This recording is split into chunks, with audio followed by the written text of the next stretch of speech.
Hey, welcome to Josh's Car Corner. It is the night before Road America for 2013, and I've just been getting the car ready to go to Road America. And before we get to the track tomorrow, I just wanted to cover a few of the things that I've gone over since I went to Road America last year. As you will recall, last year I did have problems with my brakes and my handling because I had old tires on the car that didn't grip very well and they weren't very predictable.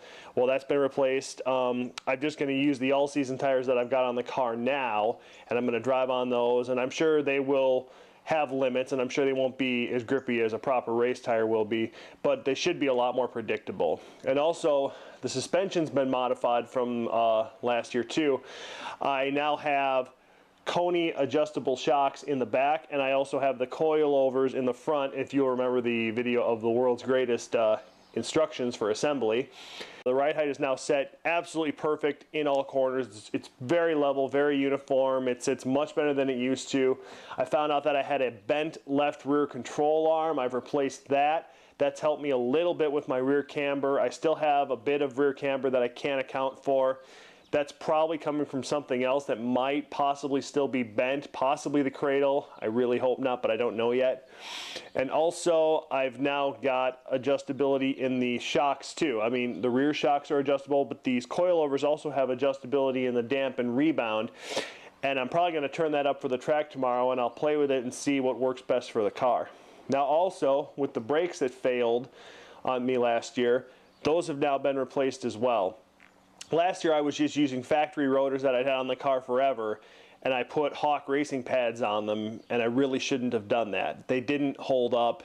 They got chewed up really quickly. They couldn't take the heat. Now in the front, instead of just factory rotors, I now have DBA 4000 series club spec rotors. It's a special edition of the 4000 series that's designed specifically for something like this, a track day where they're really going to get beat on. The rotors are really cool because they have paint marks on them in 3 different places, and they measure different heat ratings, and you can look at the paint change color and you can tell how hot the rotors are getting, so you can tell how hot they're working them. Now I also got a set of the same Hawk race pads that I had last year as well, and my concern was that they were going to overheat these rotors the same way that they overheated factory rotors, even though these are better built. And I have a solution for the brake cooling as well, so come closer and we'll take a look. Okay, so what I did is I purchased a brake cooling kit from Quantum Motorsports. At least they used to be called Quantum Motorsports. They're called something else now. But if you look up on Google Quantum Motorsports Pontiac GTO brake cooling kit, you'll find it. These kits were designed for all the 04 to 06 GTOs. What you get in the kit is you get a bunch of brake hose, or a bunch of cooling hose that's about 3 inches in diameter, sufficient length to get around suspension components and tuck away from the wheels and get around to these adapters that they give you that bolt to the hub assembly where the clevis bolts hold the front suspension to the hub. They bolt on there and then direct air inside the rotor, and then through the motion of the rotor spinning centrifugally, the air will get thrown out. And in doing that, the air will pass through the rotor, cooling it and helping your brakes cool down faster. Now, the cool thing about this kit that I found out is that this 3-inch hose that they give you is just about the same diameter as the hole that's in here for the fog light.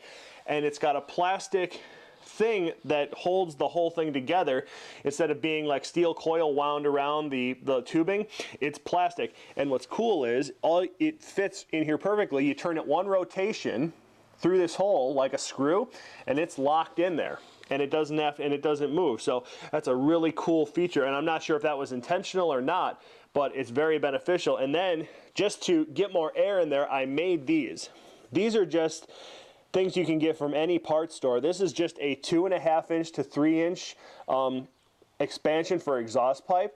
Cost me $3, and this is just a simple oil filter funnel, or oil funnel, and I've cut it to fit onto this expansion pipe and just taped it on there to hold it in place good and tight. This was $1.20. So for 2 on each side, that only cost me $8 and change. And what's cool is this 2.5 inches is a perfect fit for that pipe. So you just take it and you slide and you twist it in there, and that is in place. And now I've got this huge section right here to draw in air and force it down those tubes, so when I'm going down those long straights and getting up to 120, 30, 40, these brakes will be getting a lot of cool down time.